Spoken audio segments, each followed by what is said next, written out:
Пасля серыі паспяховых удараў украінскіх дронаў і ракет па расійскіх НПЗ суседняя краіна сутыкнулася з сур'ёзным паліўным крызісам. Вытворчасць бензіну упала на чвэрць, а ў прыфронтавых рэгіёнах і акупаваным Крыме вярнуліся талоны і жорсткія ліміты, а потым паліва знікла зусім. Як вынік, расейцы рванулі па паліва ў Беларусь. Рэакцыя афіцыйнага Менску не прымусіла чакаць. Сілавікі пачалі пільна правяраць багажнікі на выездзе ў Расею, асабліва вышукваючы каністры. Прычына такой увагі на мяжы – масавы вываз паліва прыватнікамі. Паводле беларускага закона у металічных каністрах дазволена правозіць не больш за 100 літраў. А вось у пластыку перавоз забаронены наогул. Таму расейцы скупляюць у нашых памежных крамах жалезныя 20-літровікі. Да таго ж, пасля чарговага скоку цэнаў у Расеі беларускі дызель раптам стаў таннейшым за смаленскі. Аднак вывозяць паліва не толькі каністрамі. Масква афіцыйна загадала закупляць паліва ў Беларусі чыгункай. Толькі за першую палову чэрвеня пастаўкі выраслі ў 3 разы, да 70 тысяч тоннаў. Прычым Расія плаціць за яго на 40-50% больш, чым за ўласнае.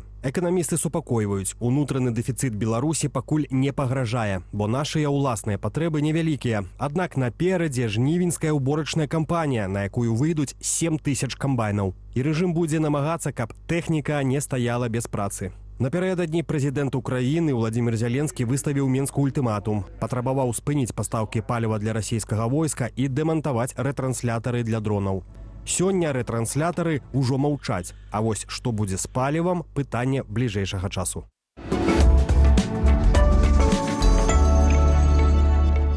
Дык вось і пытанне, ці не знікне ў Беларусі бензін? Адказ на гэтае пытанне, мы спадзяемся, ёсць у нашага госця. З намі ў студыі эканамічны аглядальнік Андрэй Махоўскі. Андрэй, вітаем. Вітаю вас. Як заўсёды прыемна бачыць. Узаемна. Пачнем з коштаў. Давай, па-першае, напрыканцы сакавіка, пачатку красавіка Белнафтахім у 2 этапы падняў цану паліва на 7 копеек. Учора ці сёння ўжо яшчэ на 1 копейку. Што гэта азначае? Гэта некая сувязь з гармузскай пратокай, ці што вось гэты Іран?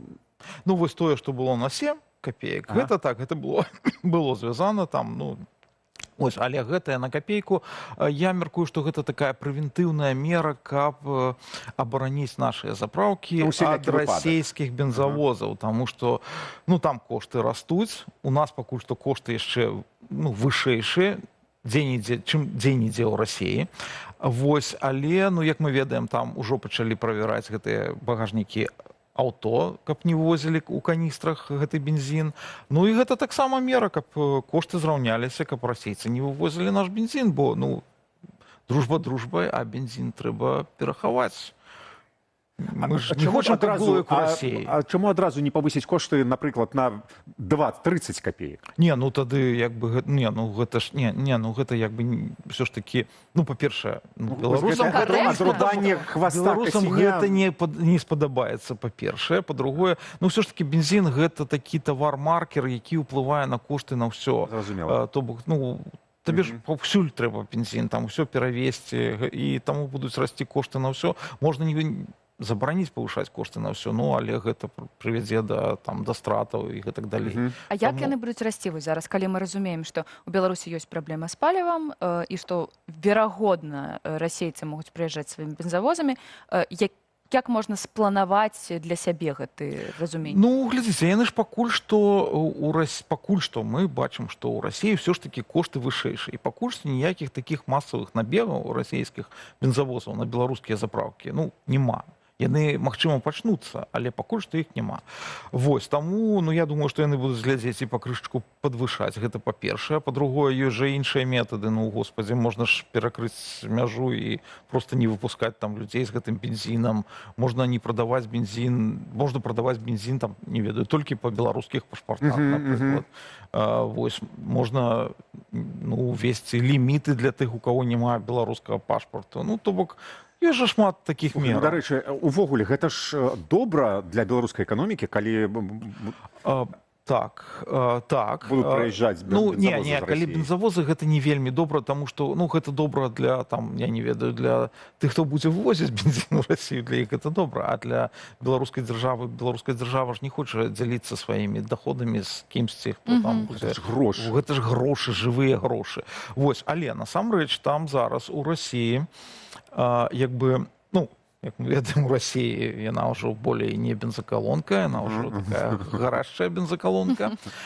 І таму яны зараз думаюць над тым, каб імпартаваць бензін. Ну, то бок, яны і раней возілі, ну, то там, вось это сказалі, там з Беларусі выраслі там у разы. Ну, але ў абсалютных значэннях гэта мінімальна, гэта абсалютна нішто там для расійскага рынку. Там 200 тысяч тонн бензіну з пачатку года, ну, што гэта ў Расіі спажыванне 3,5 мільёны тонн. І вось, але зараз, і там праблема такая была. Праблема ў тым, што расійскія кампаніі атрымоўваюць ад расійскага бюджэта так званы дэмпфер. Гэта кампенсацыя за тое, каб яны значна не падвышалі кошты. А за імпорт дэмпфера такога няма. І таму імпартны бензін, ён ну, будзе альбо дарагі занадта, ну, ён будзе неканкурэнтаздольны на расійскім рынку. Таму для беларускіх, ну, ці ты прадаеш па расійскіх коштах, а гэта табе невыгадна, ці ты яго, ну, ці ён тебе будзе занадта дарагі. Таму там для беларускіх НПЗ заўсёды было не вельмі выгадна прадаваць у Расіі. І вось зараз расійскі ўрад плануе увесці вось гэтыя кампенсацыі для імпарцёраў бензіна таксама. То бок, і вось гэта тады, канешне, для беларускіх НПЗ будзе, ну, просто такі падарунак. А бензін з Беларусі, то таксама імпорт. Ну, канешне, будзе такі падарунак, таму што, ну, па-перша, вы прадаеце вось рынак, вось тут, ну, за плотам, гэта не трэба везці ў якую-небудзь там Афрыку. Да? Па-другое, вы яшчэ і кампенсацыі з расійскага бюджэту будзеце атрымоўваць. То бок, ну, гэта, канешне, будзе для беларускіх НПЗ ну, такі падарунак. Галоўнае, каб не адбылося, памятаеш, як з картошкай, з бульбай, да? Калі яны трохі бензіну сабе пакінулі. А наши НПЗ здольныя агулам, іх дзве, да? Так. Ці могуць яны агулам забяспечыць, акрамя Беларусі, яшчэ які-небудзь рэгіён Расіі? Ну, рэгіён так. Рэгіён могуць, ну, як бы ўсю Расію, ну, дакладна не могуць, таму што там, ну, яны у месяц у год абодва вырабляюць столькі бензіну, сколькі Расія спажывае за месяц. Ну, нават меней.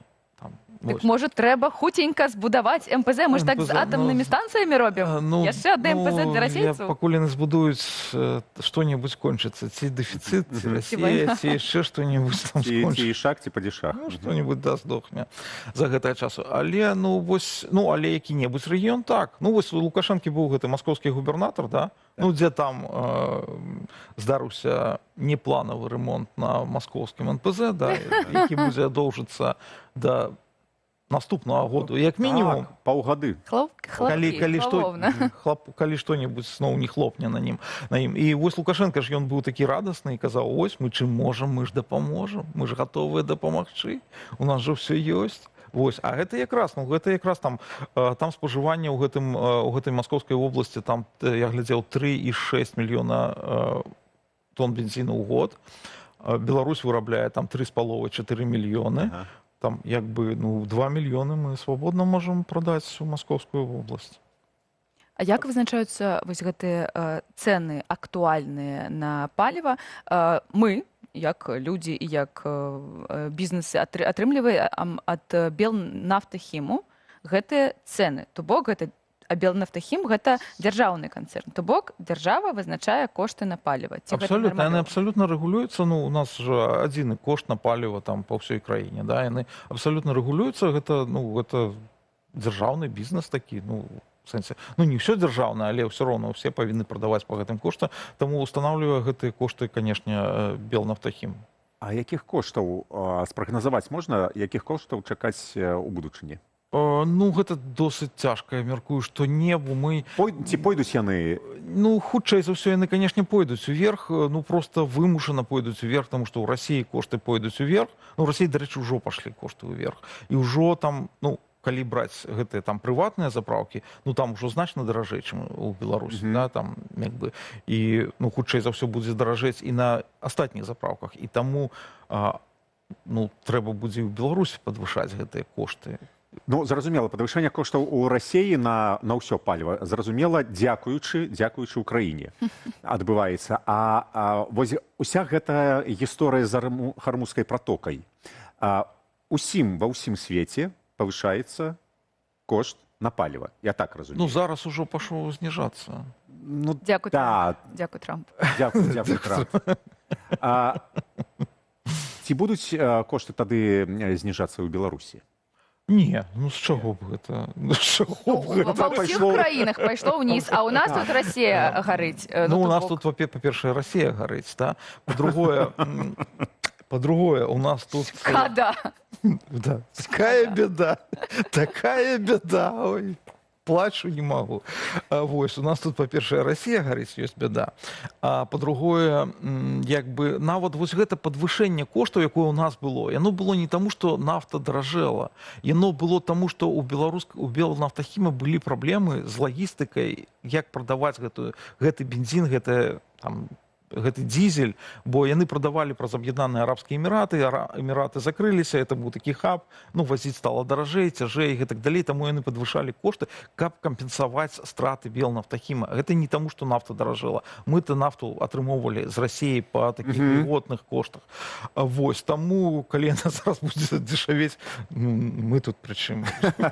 Ну, кожны раз, калі кошты на паліва падвышаюцца, і я так разумею, нават калі на некалькі капеек, ці вось там 7 так было, людзі гэта адчуваюць, бо яны ж бяруць не 1 літр, не літрамі, мне падаецца, паліва. Літрамі, не, паліва літрамі. Мы не разумеем. То бок, гэта значная частка з гэтага, гэта ж падаткі, ці не? Ці гэта ўсё ж такі сама... Так, конечно, там значная частка гэта падаткі.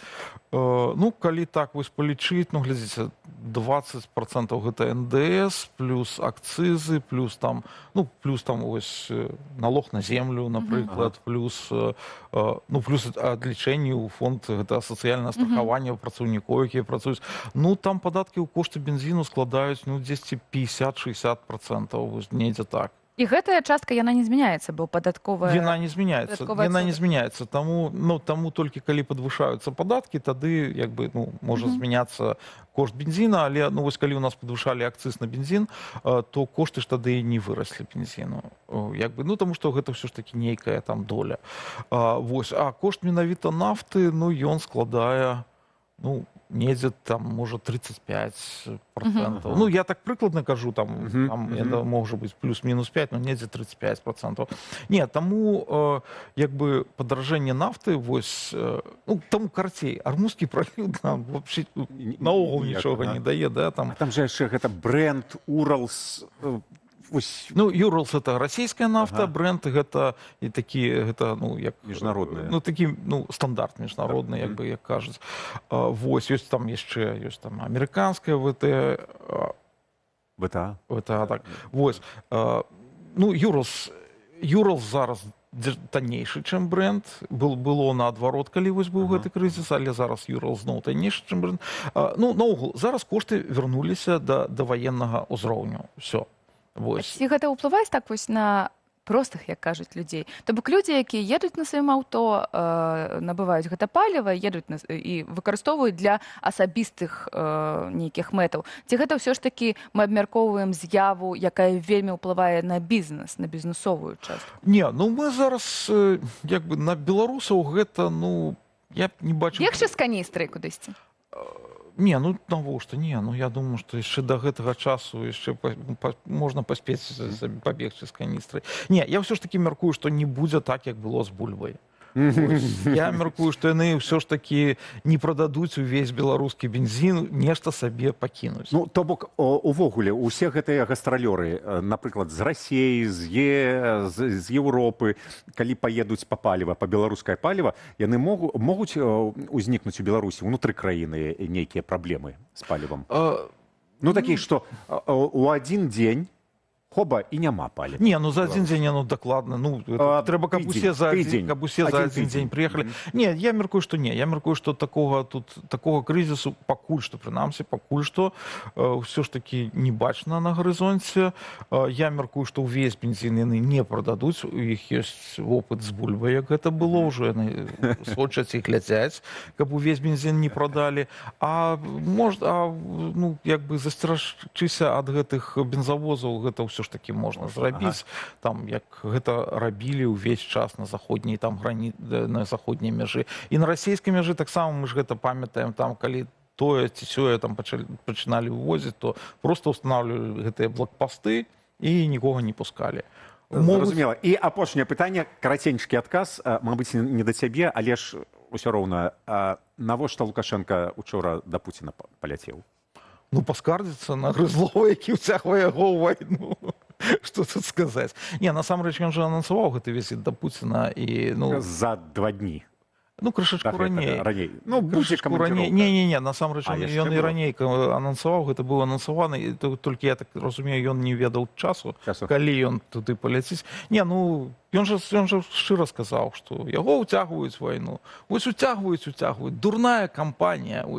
Яны так яго... Ён паехаў скардзіцца таму, хто і ўцягвае яго. А ён кажа... Логіка. А ён кажа, не ўцягвайце мяне. Мне Конституцыя не разрешае, каб у вайну ўцягвацца. Вот вам крит. Ось що значиться дурная кампанія. Яны так яго яшчэ і курыць навучаць. Трымайцеся, Александр Григорьевич, трымайцеся. Вы там... З намі быў эканамічны аглядальнік Андрэй Махоўскі. Яшчэ раз дзякуй.